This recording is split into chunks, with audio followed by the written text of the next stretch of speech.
tutuurin dyan, no? Nagkamali rin kasi sila. Pero alam niyo ba kung sino yung pinaka-nabudol talaga dito?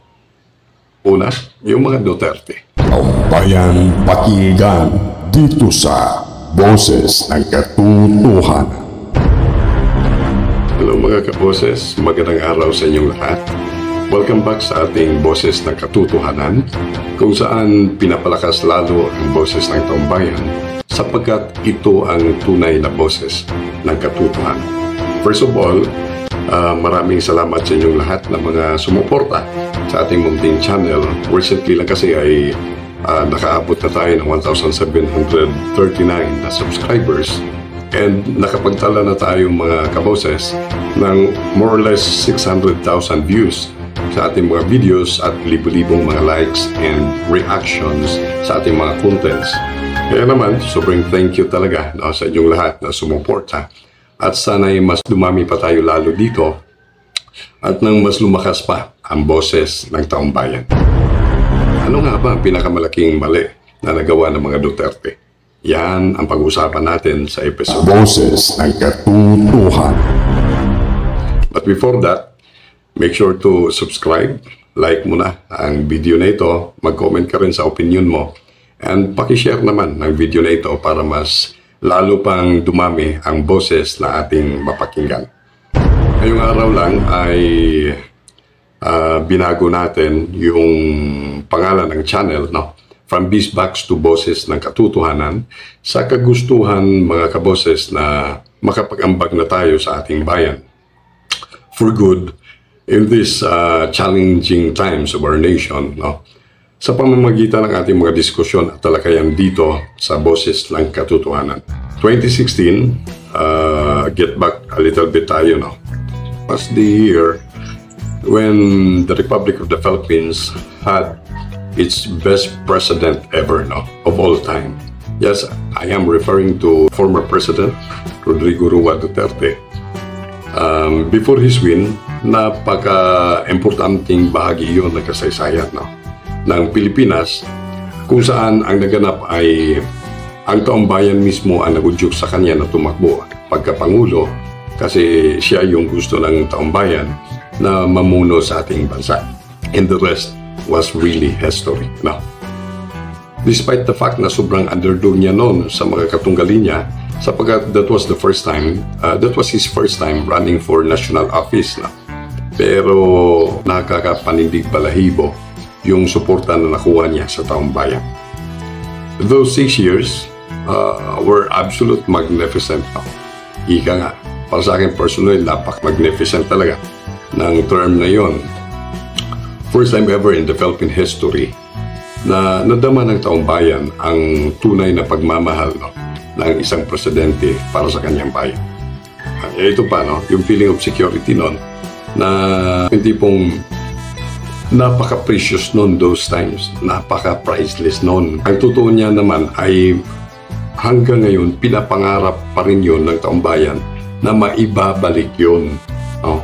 Yung tipong maglakad ka sa kahit 10 oras pa ng gabi, kahit naka-cellphone ka pang naglalakad, ay hindi ka kakabahan na kung anong mangyayari sa iyo, no, sa kalsada, no? Kasi in short, nasupil ni PRRD ang mga masasamang loob sa lipunan during that time. In short, there was an absolute law and order during that time. Kaya napaka-peaceful noon ng ating bayan. Diba? Ngayon, alam mo na, unti-unti nagsibalikan sa kalsada, nagsilabasan mga salot sa lipunan. Partida pa yun, mga kaboses. Alam nyo naman to, naka-pandemic pa. Kung di pa naka-pandemic, ewan ko gaano kataas pa nilipad ng bansang Pilipinas. Ito opinion ko lang naman ito, no? Pero kung nag-declare pa ng martial law si PRRD noon, the way maging to extend man his term or for whatsoever reason, no? Sa tingin ko, first time na martial law yun na mamahalin ng mga Pilipino. Kasi sa sobrang ganda ng pamumuno niya noon, sobrang mahal ng mga Pilipino ang ginagawa niya noon sa bansang Pilipinas, ay mas gusto pa ng mga Pilipino na humaba pa ang kanyang term. Sa katunayan nga yan, maraming nalungkot, no? Umiyak pa nga yung iba nung bumaba niya siya sa question niya, no? Noong 2023. Ang gusto na iba ay masumapa pa. In short, marami pang uhaw sa kanyang pamumuno ang mga Pilipino. Kaya ngayon, 2022, comes the presidential election. Unity team, yung tandem ni Bongbong at Sara, no, was clearly the bet of the nation na mamuno sa ating bansa. Naluklok na presidente si BBM at BP naman si Sara. Kaso, mahigit isang taon pa lang, nakita na nadama na ng taong bayan ang panggigipit, no, sa mga Duterte at mga kaalyado nito, no. Directly man na initiated ng kasalukuyang administrasyon or nangyari lang talaga during his time, sila lang nakakaalam doon, no? Pero tanong ko lang, kung di mo man kampo ang pasimuno nito, diba? Ganun na ba talaga ka-disrespectful sa iyo ang mga tao mo? Diba? Na kahit kunyari sabihin natin ayaw mo, pero ginagawa pa rin, no? Ang panggigipit ng mga to sa pamilyang tumulong sa iyo na may luklok ka sa pwesto na yan. Ang sinasabi ko, walang Marcos ngayon kung walang Duterte. Siguro maraming mag-a-agree dito. Walang Marcos ngayon kung walang Duterte. Nanalo si Bongbong dahil sa impluwensya, dahil sa nagawang maganda ng Duterte sa ating bayan. Kung di pa lang si BP Sara yung naging tandem niya noon, panigurado di siya mananalo doon sa eleksyon na yun. Very clear, maraming nagsisisi. Bakit? Hindi mo kasi pinagpatuloy ng maigi. Kung pinagpatuloy mo man, ang nasimulan ni PRRD, lalo na yung giyera niya laban sa korupsyon, katiwalian at droga, no, lalo na. Kasi alam naman natin lahat, yun yung sa gabal, pinakasalot sa lipunan para ang bansa natin ay mag-succeed, no? Umulad talaga ng gusto. Sabi nga ng iba, napudol tayo eh. Pinagtatawanan nga tayo ng kabilang kampo, no? Na mga hindi bumuto sa kanya during that time.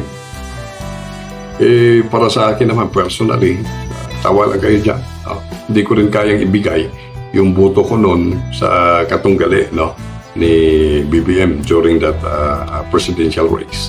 Pero alam niyo ba kung sino yung pinaka-budol talaga dito? Una, yung mga Duterte. Sila yung pinakaunang na budol. Totoo rin dyan, no? Nagkamali rin kasi sila. No? Bakit kasi hindi pa presidente yung tinakbuhan ni BP Sara noon? Diba? It was very clear naman, no? Tingnan ito, analyze mo ito, 31 million votes para sa presidente, habang more or less 33 million votes para sa vice president. Napaka klaro ng mandato ng taong bayan noon. Maliwanag pa sa sikat ng araw yun. Di ba mga kaboses, ano? Pero hayaan nyo. Sa susunod na eleksyon, itatama na ito ng taong bayan. Boses ng pamahalaan dapat ay ang boses ng katotohanan, sapagkat ang boses ng mamamayan ang nagbibigay sa kanya ng kapangyarihan. Kaya pamahalaan, taong bayan, pakinggan dito sa Boses ng Katotohanan.